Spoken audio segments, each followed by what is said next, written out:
You're listening to the Future Tech Podcast with Richard Jacobs. Future technologies such as artificial intelligence, stem cells, 3D printing, gene editing, Bitcoin, blockchain, the microbiome, quantum computing, virtual reality, and exploring space are much closer than you might think. In fact, many early versions of these technologies are in play right now, and the companies that are using these technologies are the focus of this podcast. My goal for you, the listener, is to learn from these podcasts. You may very well learn something that may change the course of your life for the better, steer you towards a new career, or give you insight into addressing a thorny medical problem. Remember, this podcast and its content is informational in nature only. No medical, tax, legal, financial, or psychological advice is being given. If you enjoyed the podcast, please listen, subscribe, like, and tell your friends about it. Thank you.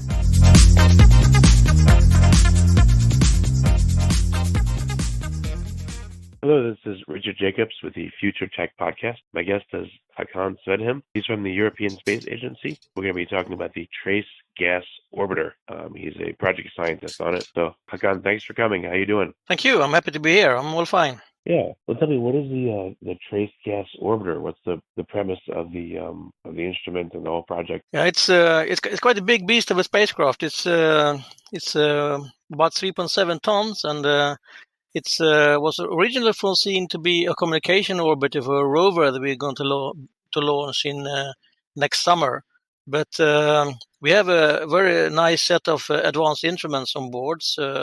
The main objective for the whole ExoMars project, of which the Trace Gas Orbiter is the first element, is to find out if there has ever or is even today any kind of life on Mars. And we're thinking then about life on a microbial level under the surface of Mars, because we know that on the surface of Mars it's very difficult for life to survive because of the very harsh environment, strong radiation of UV light from the sun that basically kills all kind of life on the longer term. It sterilizes life.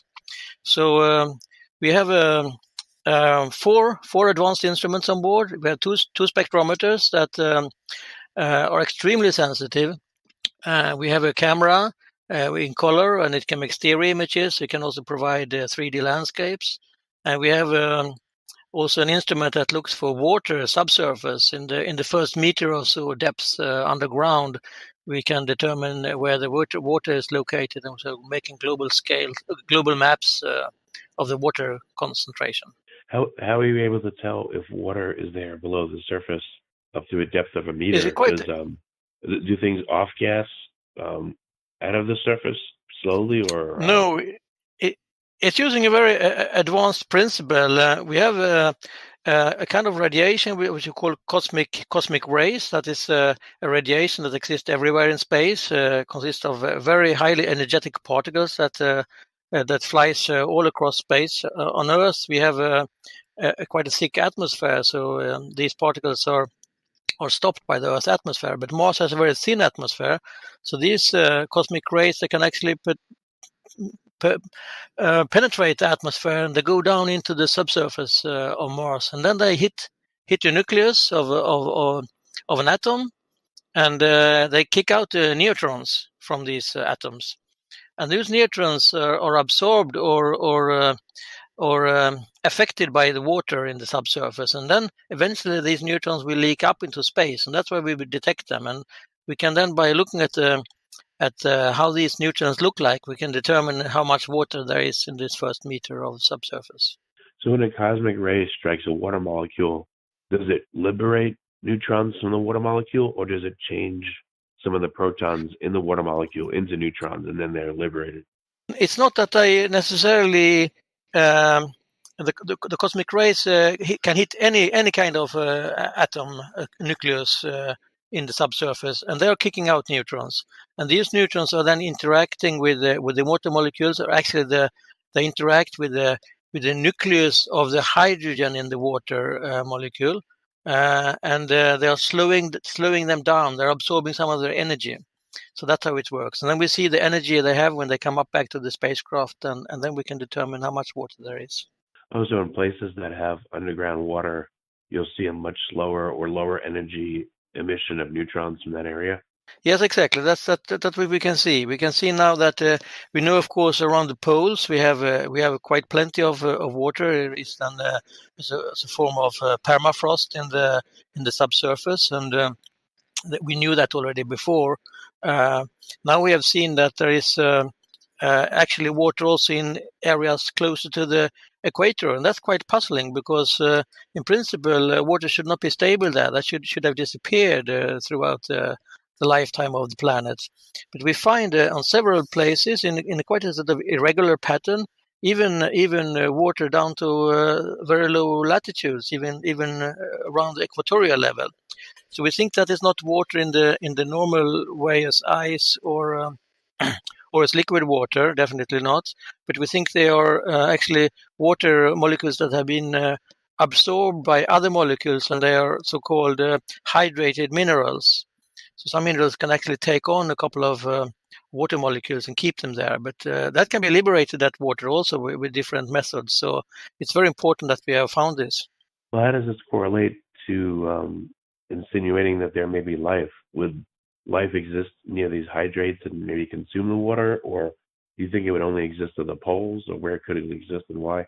Yeah, it's hard to tell really. The fact that we do see water is doesn't mean that there is life, of course, or even that there has been life. But it's rather so that if there is no water, it's very difficult for life to sustain in these areas. So the fact that we see water, it means that it's a good place to search for life. That's what we're trying to do. Well, let's say you find it, near the equator like you have. What's the next step? How do you look for signatures that life was once there, or perhaps is still there? Yeah, exactly. One of the things we do is that we use two other instruments on board the spacecraft. These are the spectrometers. They are analyzing the composition of the gases in the atmosphere. And one gas that is very interesting and related to life is methane, because we knew that on the Earth there's quite a significant amount of methane in the atmosphere, and the vast majority of that methane, more than 95% of it, has actually been produced by living organisms. And a couple of years back, there were indications that there actually is methane on Mars today, and that's quite puzzling because methane on Mars should have a very short lifetime, a couple of 100 years only, and then it should be destroyed by the solar radiation in particular.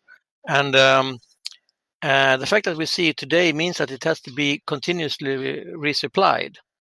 So that was a very good reason to start searching for methane. Now, these very sensitive instruments we have on board the Trace Gas Orbiter are so sensitive, so you can pick out one molecule of methane among more than 10 billion molecules of something else. In particular, in this case, it is carbon dioxide, and 10 billion molecules. That's one with 10 zeros after it, and it's an amazing sensitivity we have.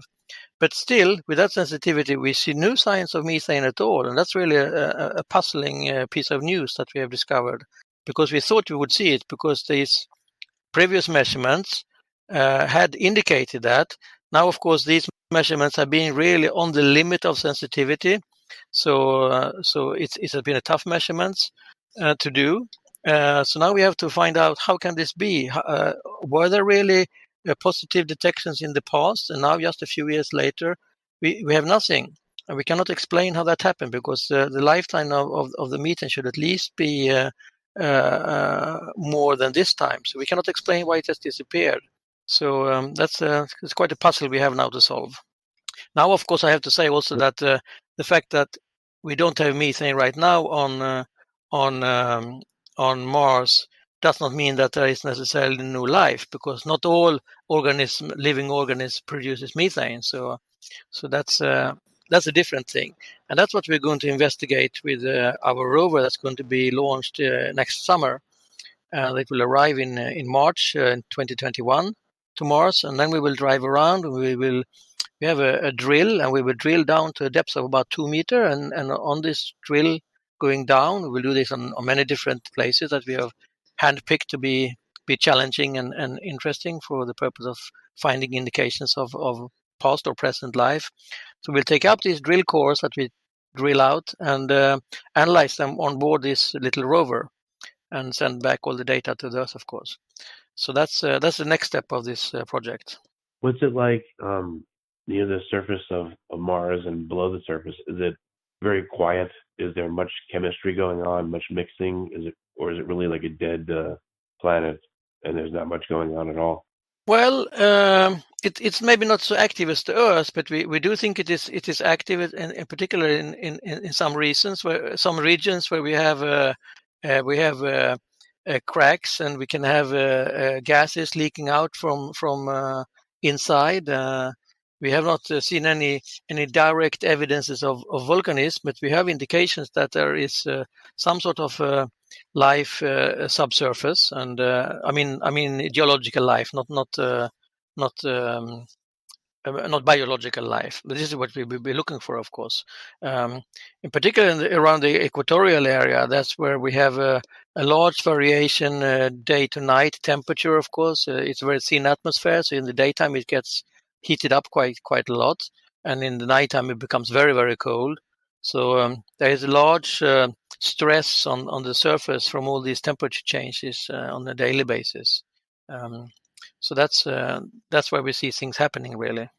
We also have weather on Mars where things are changing, and we have winds on Mars. We have occasionally, with some years interval, dust storms that build up, become so big that we call them global dust storms, and they can be seen all the way from the Earth, even with a telescope, because in a normal case we can see Mars, we have dark areas, we have bright areas, and we recognize these regions from the maps of Mars that have been produced. But during these global dust storms, everything is just in this sort of dusty, opaque cloud, and we don't see anything of the surface at all. That can continue like that for a couple of months, and they are quite violent, these dust storms. So by no means Mars is a dead planet completely. How much of the surface are you looking at with the Tracecast orbiter? Are you staying focused in a very small area near the equator, or are you able to orbit in such a way where you can look over the whole planet? Yes, we have an orbit which is 400 kilometers above the surface. It's a circular orbit, and the orbital plane is tilted such that we can go up to a latitude of 74 degrees and south 74 degrees. And all this region in between we can scan with our instruments. We don't really go right over the poles, but we see sort of the edges of the polar caps, and that's enough for the purpose of what we are working on with this. With these instruments, so we will get a global map of several features, what is in the atmosphere, and also, of course, on the surface, both with the camera and with this neutron spectrometer that determines the water content. But we are also looking for what shall I say, the places that we are going to investigate with our rover in 2021 when it arrives. We have selected this place now. It's called Oxyaplanum, where we're going to land with the rover. We are trying now to characterize the surroundings of that area as much as we can with these instruments to make really a good job when we search for this drill course that we're going to take out from several places of different kind of terrain. But of course, the rover will not be able to drive all over the planet. So we do the global studies with the spacecraft around the planet, and we do the local studies with the rover on the surface. And you talked about vast temperature differences. So what's the day versus night temperature differences, and then near the equator versus near the poles? What are you going to experience? We have a temperature on the equator in the daytime can go up to around 0 degrees Celsius, and maybe even a bit higher than that. But normally the average temperature is much less than that, and during night times it can go down to below or even close to minus 100 degrees Celsius. So it's very cold in the nighttime, and particularly in the pole areas. The interesting thing with Mars, for example, if you compare it to Venus, is that Mars has a tilt of its rotation axis very similar to that of the Earth. That means that also Mars has seasons. So you have winter and summer, while other planets where you don't have this tilt don't really have big season variations. But this season variation you can also see by the fact that the polar caps, which are deposits of frozen carbon dioxide, so sort of dry ice and water ice, and they are moving from one pole to the next pole. So they are building up in the winter in the north when it's the northern winter, and then they are shrinking in the south in the northern winter, which is the southern summer. So then you can see these patches, these big patches of the poles are going from south to north or from north to south in the period then of about 2 Earth years, because it takes 2 years for Mars to orbit the Sun. So a year on Mars is actually nearly twice as long as a year on the Earth. Okay, so the sun-facing part of Mars, how much of a temperature difference is there versus the non-sun-facing side because of the tilt, or the the hemisphere that's tilted towards it versus the hemisphere it's not? Yeah, it can be up to 100 degrees difference. That may be a bit extreme. Maybe it's more like 70 degrees, but it can be a very large difference. Well, what about the trace gas orbiter itself? It'll be exposed to more extreme temperatures, I would think, because again, being between the sun and Mars, and then between on the other side of Mars, between Mars and Yeah, the rest of space. exactly. Of course, we have built it to be able to cope with those differences. So we have certain sides of the spacecraft which are built to face the sun, and we have certain sides of the spacecraft that are built to face Mars. And at the same time, of course, we need to make sure that our solar panels are pointing towards the sun, so we can get our power from that. Then, of course, we get every orbit we get into the shadow behind the planet, so we have no sun then. And then, of course, the spacecraft cools down a little bit, but the orbital period is only 2 hours. So all these temperatures averages out approximately to a constant temperature, which is not too different from the temperature we have on the Earth. And that's it has, of course, been explicitly designed to do that. So we have a temperature inside the spacecraft of maybe about plus 10 degrees approximately. And that is because we are using different kinds of materials on the outside skin. So where we have the sun on those sides, we have a very reflective material to reflect away most of the sunshine and the heat from the sun. And where we have a dark side, when we're facing a dark side, we have a material that is more absorbing what is coming in. So to keep a constant, stable temperature on board. So, what's the end goal of this mission? Just to do a detailed mapping of where water is, on the planet in this orbital band, or is there more to it than that? No, the end goal of the whole project, if we talk about the ExoMars project, which Trace Gas Orbit is just the first part, is actually determine if there is or has been any form of life on the planet. Then we can, of course, break down those objectives into smaller pieces, and one of those pieces is, of course, to determine the trace gases. What kind of a trace gas is a gas we have classified as being having a concentration of less than 1% in the Martian atmosphere. There are many different type of gases we can find at small concentrations. So we're going to characterize those. Where are they? How do they change with season? How are they distributed over the planet in latitude and in altitude? And how do they change over season? And so that's one of the objectives. Another objective is to characterize the surface, and that we do with the camera. Partly, we are making images in stereo, so we can synthesize 3D landscapes. We can see if we see some area where we have some specific interesting gas emission. We study those areas in more in detail to try to find out why it is, or what could be reason for these gas emissions, if we would find that. And then, of course, we have this fourth instrument that where the objective is indeed to search for subsurface water. So, okay, what are the other components of the ExoMars mission? You're looking for water. You're using the rover. Did you describe everything, or there are more components of machinery that's involved? That's right. On the rover, we are making this drill cores that we take up, and we are crushing these rocks that we take up, and we put them into analysis where we do chemical analysis, and we do mineralogical analysis and microscopic analysis. We do all kind of analysis on those samples. On the rover with a large, I think we have 14 instruments on the rover that will do investigations of different kinds on these samples. We also have an instrument that is probing the ground we are driving over to see if there are voids. It's a sort of a ground penetrating radar. That one is very important to determine where we were going to use our drill and where we can drive safely.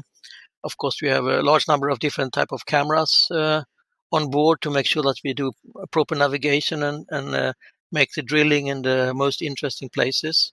So the rover has a large set of instruments.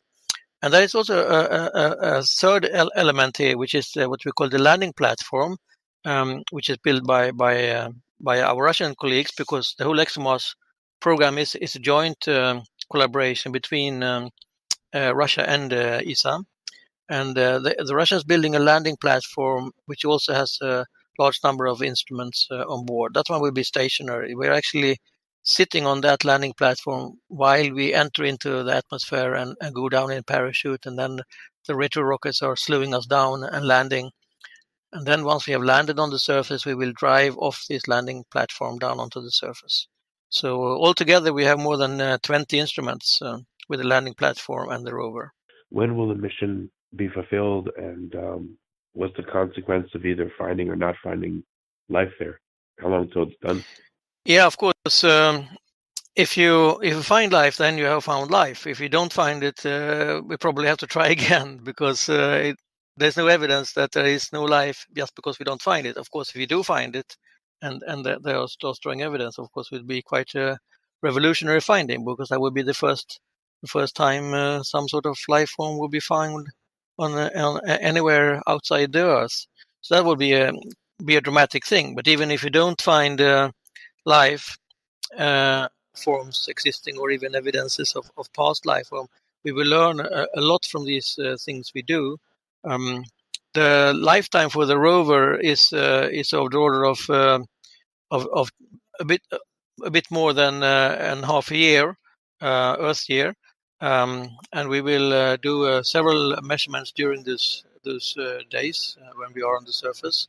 But it could, of course, well be that the rover is surviving more than this design lifetime, and then we would continue operating. And our trace gas orbiter probably will have a much longer life. We have plenty of fuel on board that we can operate as long as nothing breaks down for more than 10 years in orbit. And this is important also for future projects, because we are working as a relay orbiter. So all the data from the rover, and that includes also the NASA rover, the Curiosity rover, and the InSight platform that was landing on Mars in just before towards the end of last year. We are taking data from these landers and sending it back to the Earth. And for future landers that will come, we will also continue doing communication for. Are there similar missions planned to any other planets in our solar system, or is this more than enough? Well, I wouldn't say it's more than enough. The more, the better. But Mars is, I shouldn't say easy, but it is easier than other planets. Another very interesting planet in order to understand the evolution of the planets of the solar system is Venus, because it's in a way like a twin of the Earth in terms of size and composition, even though now Venus has evolved into a very different place than the Earth. But it's very hot on the surface of Venus, so it's very difficult to go down there. It's actually so warm that you would have some lead where you solder your electronics components together, the lead would melt. So that's very challenging. And then on the other hand, you can think about going further out in the solar system.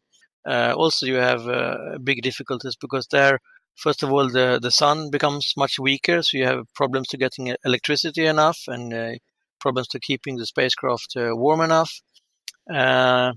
So Mars is maybe, apart from the moon, and of course the first place to go to because it's easier.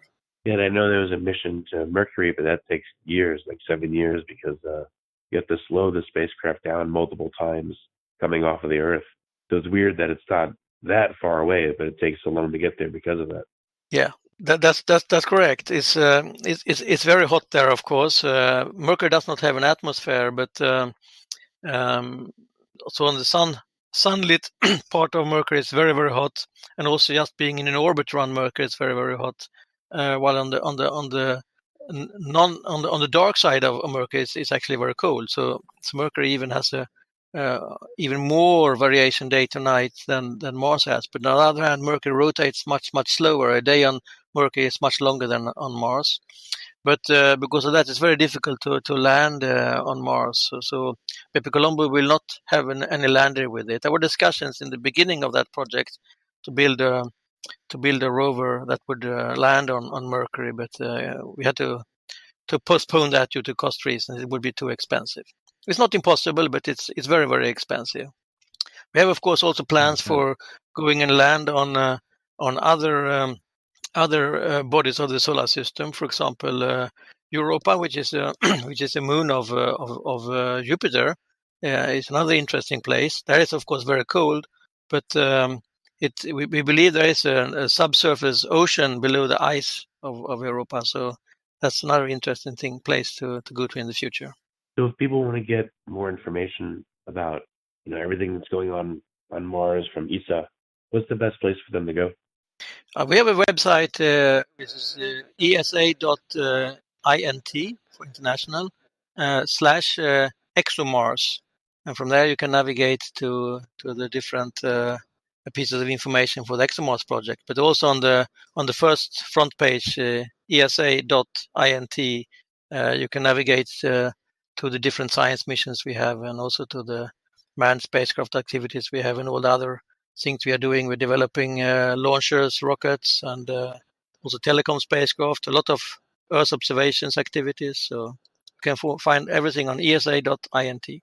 Well, very good. And then one last, probably silly question, but the movie The Martian, I don't know if you saw it, and if you did, is it at all representative of Mars in any way?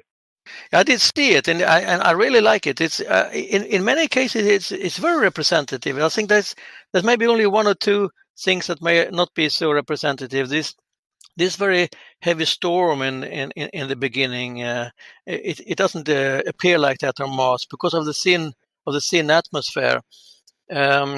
You actually need a 10 times stronger wind on Mars to generate the same effect as we have on Earth. So if you imagine like a very strong wind on Earth, it would be maybe 10 meters per second of wind or more, would correspond then to 100 meters per second of wind on Mars, and that's very, very unusual with these kind of strong winds. So we that you don't easily blow somebody over, so he will fall down because of the wind or big structures. They will stand quite stably on Mars. But many other things were quite realistic, I think. So it was a nice film. Well, very cool. Well, Hakan, thanks for coming. I really appreciate it. Thank you. It was nice talking to you.